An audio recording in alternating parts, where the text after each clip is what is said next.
कि अगर 0.02 हेक्टेयर हमको जमीन मिली हुई है, उस पे हम किस रैंडम ब्लॉक डिजाइन से, किस माध्यम से हम कर रहे हैं, जिगजॉग मेथड से कर रहे हैं, किस मेथड से हम पहले डिजाइन को कट कर रहे हैं, ठीक ना। सर्वप्रथम जो ध्यान दिया जाता है, हमको क्या देना होता है, डिजाइन कैसे हम लोग कलेक्ट कर रहे हैं, ठीक ना।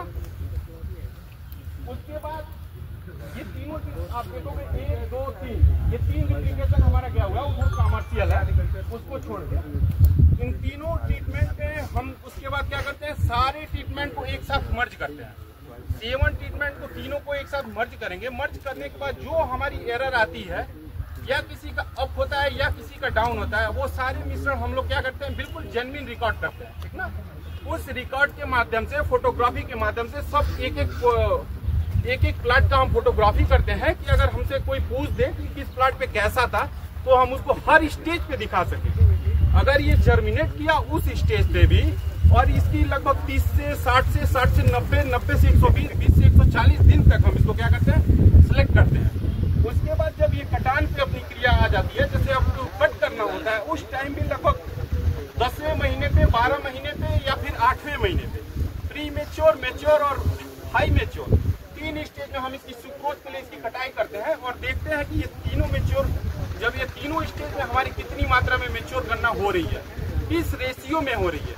हो सकता है कि आपको किसी दिखेगा कि अगर नेचुरल पोटाश 75% आपने यूज किया है, उसमें एक ही बार आपको 21% तक दिख सकता है, 21% तक भी वृद्धि दिख सकती है, और किसी में लगभग उसी प्लाट पे आपको 10% तक भी वृद्धि दिख सकती है। इसको हम लोग मर्ज करते हैं तीनों को, उसके माध्यम से हम लोग क्या करते हैं, रिप्लिकेट करते हैं, रिप्लिकेशन में ऐड करते हैं। उसके बाद हम क्लियरली क्या करते हैं, अपने आप को एडवाइजर को देते हैं, ठीक ना। ऐसे ही आपको जब आप एमएससी में जाओगे फर्स्ट सेमेस्टर में, तो फर्स्ट सेमेस्टर से ही आपको कहा जाएगा कि सेकंड सेमेस्टर में आप कुछ ना कुछ अपना डिजाइन करो या अपना कुछ ऑब्जेक्ट दो कि मैं आपको थीसिस करने के लिए कर सकूं, ठीक ना। और किसी को कोई पूछना है इसके विषय में तो आप लोग पूछ सकते हैं। सर जब ये काउंट नहीं करते हैं, सुक्रोज तो लगाना जरूरी है लाइन? नहीं, ऐसा देखिए, ये गलत चीज है, आपने गलत क्वेश्चन किया। जैसे अगर हम वृद्धि कर रहे हैं तो हमारे पास भी कुछ हार्मफुल आयरन मिल जा रहा है हमको। जैसे कभी कभी आपको सिम्टम्स आपके स्किन पे आ जा रहा है, ऐसे ही जैसे ही हमारी ये पौधा है, मदर ऑफ प्लांट है, हमारी मिट्टी की मदर हमारी मिट्टी और प्लांट क्या है, उसका सन है, ठीक ना।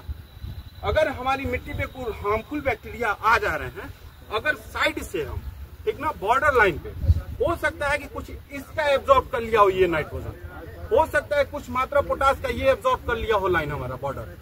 इसलिए कभी भी जो किनारे की एरिया होती है उसको हम छोड़ के चलते हैं। समझ में आ रहा है ना। जैसे कहने का मतलब ये है कि अगर हमारा पैर कट जाता है, नाखून अगर मेरी कट गई, निकल गई, तो मैं पूरे हाथ को नहीं काट सकता, सिर्फ नाखून को ही हटा सकता हूँ, ठीक ना। इसी का ये कहने का मतलब है, अगर हमारे एक गन्ने पे कोई भी रोग दिख रहा है तो सिर्फ हम एक ही प्लांट को हटाएंगे, न कि उसके साथ पूरे जितने हमारे तीनों आंख है, तीनों आंख को हटा देंगे, ठीक ना। इसीलिए हम सिर्फ बॉर्डर लाइन को सिलेक्ट करेंगे, न कि बीच को सिलेक्ट करेंगे। वो आपके ऊपर है।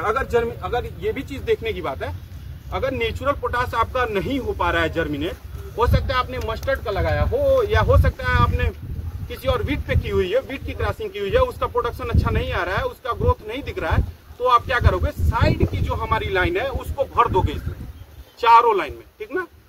समझ में आया। इसलिए हम इसको बैकअप के साथ चलते हैं कि अगर ये हमारी फसल तो 1 साल की है ना, तब तक तो हमको इसको देखना है, ठीक ना। समझ में आया सबको? ये रैंडम ब्लॉक डिजाइन है। ये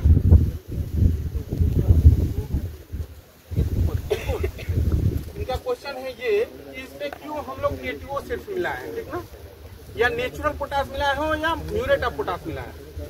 इसलिए किया गया हुआ है कि ये जो हमारी डिजाइन है, जब ये हमारा एक्सपेरिमेंट बन रहा था, उस टाइम हमने सिर्फ टाइटल में क्या डाला था, म्यूरेट ऑफ पोटास और नेचुरल पोटास ही डाला था, और किसी फर्टिलाइजर यूज करने के लिए हम लोग उसमें ऐड नहीं किए हुए थे। जो हमारा ट्रीटमेंट बना था वो सिर्फ हमारा क्या बना था, K2O बना था और नेचुरल पोटास बना था, मतलब म्यूरेट ऑफ पोटास बना था और नेचुरल पोटास बना था, ठीक ना।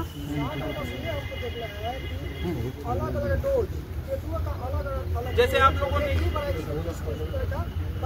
जैसे हमारा अगर 70 का यूज करके हमारा उत्पादन अच्छा आ रहा है, हम लोग एनालिसिस करेंगे, अच्छा आ रहा है तो उसी को बिल्कुल कहने का मतलब यही है, अगर हम 10 केजी चावल अगर 10 kg फर्टिलाइजर में हम बहुत अच्छा ग्रोथ कर सकते हैं तो 12 kg क्यों अपना कंजप्ट करें?